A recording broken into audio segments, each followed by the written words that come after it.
ओम नमः शिवाय। मित्रों, उपाय की सीरीज में ये दूसरा पार्ट है। इससे पहले भी एक पार्ट मैंने उपाय से संबंधित बनाया हुआ है, उसको आप जरूर देखिए। आज इस वीडियो में हम बात करेंगे दान की। दान किस तरह से करना चाहिए अपनी जन्म कुंडली के अनुसार, ताकि आप सही दान कर सकें और दान करके भी मुसीबत मोल ना ले लें, इस पर विशेष चर्चा करेंगे। तो दोस्तों, दान देकर भी मुसीबत मोल ना ले लें, इसका ये शब्द मैंने इसलिए कहा क्योंकि यदि आप अपने फेवरेबल ग्रह का दान करते हैं तो कहीं ना कहीं आपको नुकसान हो सकता है। ऐसे ग्रह या ऐसी राशियां जो हमें पैसा देने वाली हैं, जो हमारी इच्छाओं की पूर्ति करने वाली हैं, यदि आपने उन राशियों के, उन ग्रहों के दान किए तो आपको कहीं ना कहीं अपने प्रोफेशन से संबंधित, अपनी इनकम से संबंधित चीज़ों में दिक्कतें आ सकती हैं, आपकी इच्छाओं की पूर्ति में बाधाएं आ सकती हैं। तो वास्तव में दान कैसे करना चाहिए और क्यों करना चाहिए, इस कॉन्सेप्ट में आज हम इस वीडियो में डिटेल में बात करेंगे। दोस्तों, हमारे पूर्व जन्मों में या इस जन्मों में जो भी कर्म हम करते हैं उसके परिणाम हमें मिलते हैं, और उन कर्मों से ही हमारे जीवन में कुछ ऋण उत्पन्न होते हैं। कुछ ऐसे ऋण हैं जो हमें जन्म से ही मिल जाते हैं।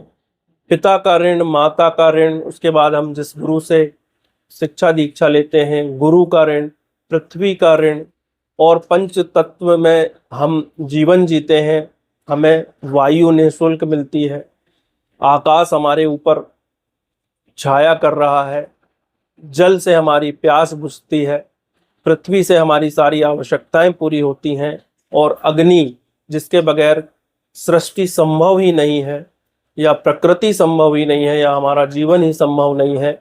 ये पांच तत्वों के ऋण भी हमारे ऊपर होते हैं। लेकिन दोस्तों, इन ऋणों से होता क्या है और कौन से ऋण होते हैं? मातृ ऋण, पितृ ऋण तो आपने सुना होगा, गुरु ऋण भी सुना होगा, लेकिन दोस्तों भातृ ऋण यानी भाई का ऋण, स्त्री का ऋण, मित्र का ऋण, यहां तक कि सेवक का भी ऋण होता है। यानी हमने जो कर्मचारी अपनी दुकान में या घर में या ऑफिस में रखा हुआ है, उसका भी हमारे ऊपर ऋण होता है। यदि आपने महाभारत देखी है, सुनी है या पढ़ी है, तो आपको पता होगा कि पितामह भीष्म को इच्छा मृत्यु का वरदान था। उनको युद्ध में कोई भी पराजित नहीं कर पा रहा था, और उनको पराजित किए बिना यानी उनका वध किए बिना पांडव उस युद्ध को जीत ही नहीं सकते थे। तो पितामह भीष्म ने ही एक युक्ति दी थी जिससे कि उनका वध किया जा सकता था। अब दोस्तों, जब भीष्म पितामह को ये मालूम हुआ, क्योंकि वो भी बहुत ज्यादा ज्ञानी थे और हर तरह का ज्ञान उनके पास था, बहुत बड़े साधक थे, बहुत बड़े वीर थे, 8 वसुओं में से एक थे भीष्म पितामह, माँ गंगा के पुत्र थे।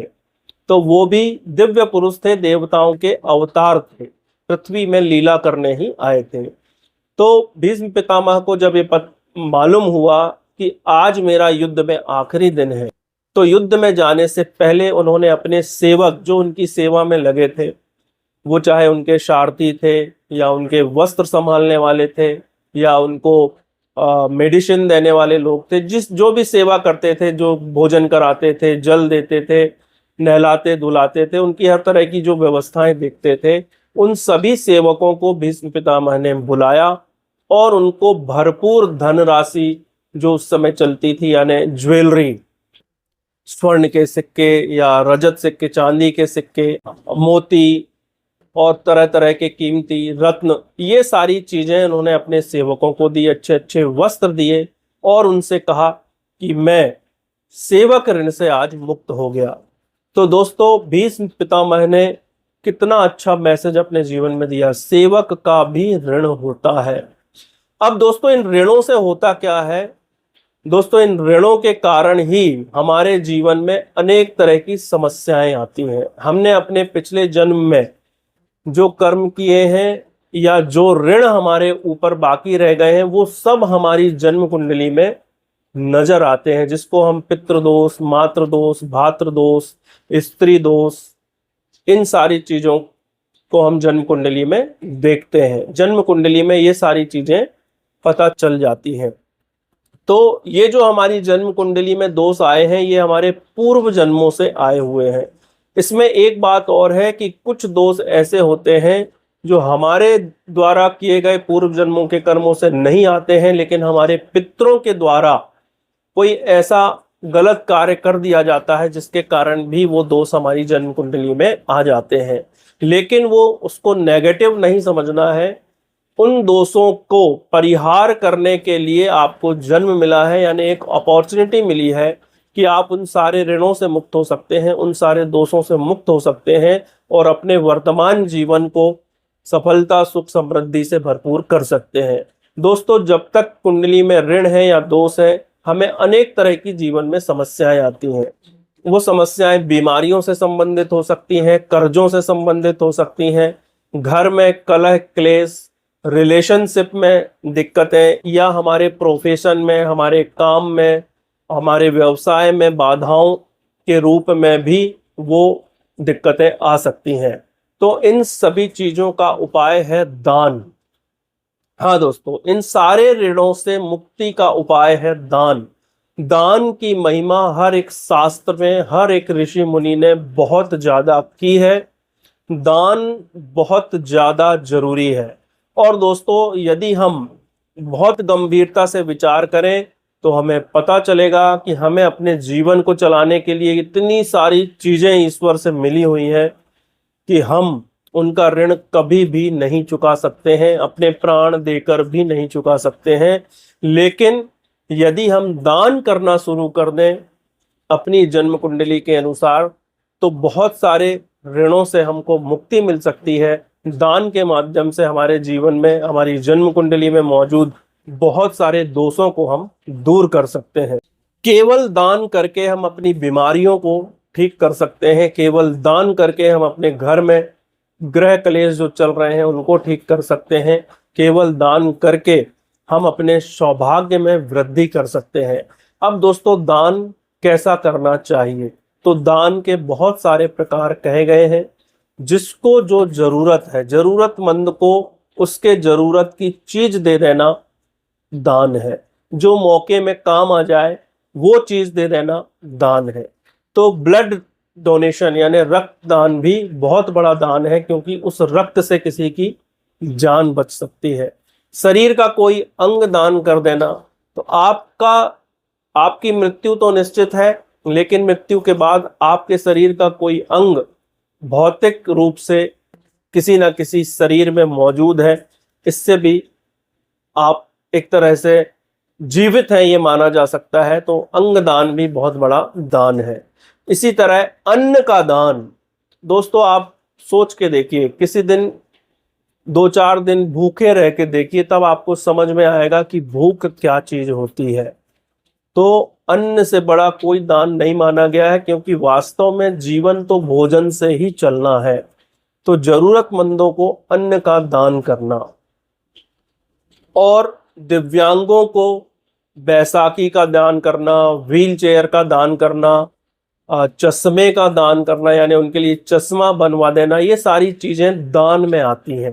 तो आपको देखना है कि आपके आसपास कौन से ऐसे लोग हैं जिनको इन सारी चीजों की जरूरत है। उस तरह का दान अपने जीवन में आप कर सकते हैं।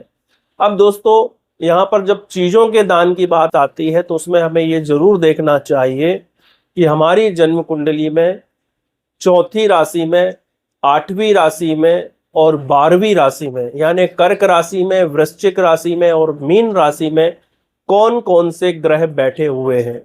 जो ग्रह आपके इन राशियों में बैठे हुए हैं, उन ग्रह से संबंधित चीजों का दान यदि आप करते हैं तो ये आपके लिए बहुत ज्यादा फेवरेबल होते हैं और आपकी जन्म कुंडली के बहुत सारे दोषों को ये खत्म कर देते हैं और आपके सौभाग्य में वृद्धि होती है। अब दोस्तों, जो 4 नंबर की राशि है यानी कर्क राशि, उसको बहता हुआ जल माना गया है। कर्क राशि के स्वामी होते हैं चंद्रमा। तो चंद्रमा वृद्ध महिलाओं का भी कारक है। ऐसी महिलाएं जिनकी उम्र ज्यादा हो चुकी है, जिनके बाल सफेद हो चुके हैं, या 50 साल से ज्यादा उम्र की जो महिला है, उन्हें हम वृद्ध महिला मान सकते हैं। तो वृद्ध महिलाओं को या वृद्धा आश्रम में यदि आप दान करते हैं तो वो कर्क राशि में बैठे ग्रहों का दान होगा। अब यदि आप वृश्चिक राशि का दान करते हैं तो जमीन के अंदर जो भी चीजें हैं, जैसे कुआं है या सबमर्सिबल है या शमशान की भूमि है, ऐसी जगह में दान करना वृश्चिक राशि का दान है। इसी तरह से मीन राशि धर्मशाला मानी गई है, आश्रम माना गया है, तो यहाँ पर भी दान किया जा सकता है। अब दोस्तों बात करते हैं कि किन ग्रहों के दान करने चाहिए। तो इन राशियों में जो भी ग्रह बैठे हैं, यदि सूर्यदेव बैठे हैं तो आप गेहूं का दान कर सकते हैं, राजमा का दान कर सकते हैं, मक्के का दान कर सकते हैं, गेहूं के दलिये का दान कर सकते हैं। इसी तरह से यदि चंद्रदेव बैठे हुए हैं तो आप दूध का दान कर सकते हैं, पानी का दान कर सकते हैं। कोई ज़रूरतमंद हो, यानी कोई विवाह के लिए कोई कन्या हो, उसको चांदी की पायल यानी चांदी का दान कर सकते हैं, चांदी की ज्वेलरी का दान कर सकते हैं। कच्चे फलों का दान आप कर सकते हैं, क्योंकि कच्चे फलों का कारक चंद्रमा है। चंद्रमा के लिए आप चावल का दान कर सकते हैं। इसी तरह से मंगल देव के लिए आप मसूर की दाल है, गुड़ है, तांबा है, इन सारी चीजों का दान कर सकते हैं। मीठा का दान कर सकते हैं, क्योंकि मंगल मीठा है। बुध के लिए आप खड़ी मूंग की दाल का दान कर सकते हैं, इलायची का दान कर सकते हैं, फिटकरी दे सकते हैं, पान दे सकते हैं, हरी सब्जियां दे सकते हैं। ये सारी चीजें बुध देव के कारक तत्वों में आती हैं। बृहस्पति देव के लिए आप चने की दाल है, केसर है, हल्दी है, स्वर्ण है, इन सारी चीजों का दान कर सकते हैं। शुक्र देव के लिए आप ज्वार अनाज, दही, पनीर, देसी घी, आलू, इन सारी चीजों का दान कर सकते हैं। शनिदेव के लिए लोहा या लोहे से बना कोई भी सामान, सरसों का तेल, काली दाल, ये सारी चीजें आप शनिदेव के लिए दान कर सकते हैं। कोई भी तली हुई चीज शनिदेव के कारक तत्वों में आती है, क्योंकि हर प्रकार का ऐसा तेल जो किसी ना किसी चीज को पीस के बनाया गया है, वो सब शनिदेव के कारक तत्व हैं। ऐसी चीजों का दान आप कर सकते हैं। राहु देव के लिए आप जौ अनाज या जौ अनाज का दलिया या किसी भी तरह का फास्ट फूड आप राहु देव के लिए दान कर सकते हैं। केतु देव के लिए आप काले सफेद तिलों का दान कर सकते हैं, हरे नींबुओं का दान कर सकते हैं, काली मिर्च है, लौंग है, इस तरह की जो भी तीखी चीजें हैं, दो रंगी चीजें, दो रंग का कंबल या दो रंग की कोई भी आसनी जिसको बैठ के पूजा किया जाए या जिसको बैठ के लोगों में भोजन कराया जाए, इस तरह के दो रंग के सामान भी आप केतु देव के लिए दान कर सकते हैं। तो दोस्तों, दान की महिमा मैंने आपको बताई, किन राशियों के दान करने चाहिए, किन राशियों में कौन से ग्रह बैठे हुए हैं, उन ग्रहों के कारक तत्व भी मैंने आपको बताए। तो आप अपने जीवन में अपनी कमाई का कम से कम 2.5%, दोस्तों यदि आप 1000 रुपये दिन कमाते हैं तो कम से कम 25 रुपये आपको पशु पक्षियों की सेवा के लिए, जरूरतमंद की सेवा के लिए और दान के लिए जरूर खर्च करने चाहिए। इसी तरह से आप अपनी कमाई का कैलकुलेशन लगाइए। यदि आप 10,000 रुपये कमाते हैं तो आपको कम से कम 250 रुपये का प्रतिदिन दान करना चाहिए। यदि आपकी कमाई महीने में इतनी है तो आपको हर महीने इतने पैसे का दान करना चाहिए। दोस्तों, अपनी कमाई के अनुसार कैलकुलेशन करके कम से कम 2.5% हिस्सा इन सारी चीजों में आपको जरूर लगाना चाहिए, जिसमें दान भी शामिल है, पशु पक्षियों और जरूरतमंद की सेवा भी शामिल है। लेकिन क्या 2.5% से ज्यादा भी कर सकते हैं? बिल्कुल कर सकते हैं। 2.5% से ज्यादा आप 5% कर सकते हैं, 10% कर सकते हैं। ये आपके स्वभाव पे, आपके भाव पे, आपके बजट पे, आपकी हर एक चीज पे निर्भर करता है। इन सारी चीजों का कैलकुलेशन करके आप अपने जीवन में दान करना जरूर शुरू करिए और फिर देखिए धीरे धीरे आपके सौभाग्य में कैसे वृद्धि होती है और धीरे धीरे आपके जीवन की समस्याओं का समाधान होने लगता है। तो दोस्तों, उम्मीद है कि वीडियो पसंद आया होगा। यदि आपने हमारे चैनल को अभी तक सब्सक्राइब नहीं किया है तो जल्दी से चैनल को सब्सक्राइब कर लें। यदि कुछ पूछना है तो कमेंट में लिखें, ज़्यादा से ज़्यादा लाइक करें और वीडियो को ज़्यादा से ज़्यादा शेयर करें। मिलते हैं अगले वीडियो में। ओम नमः शिवाय।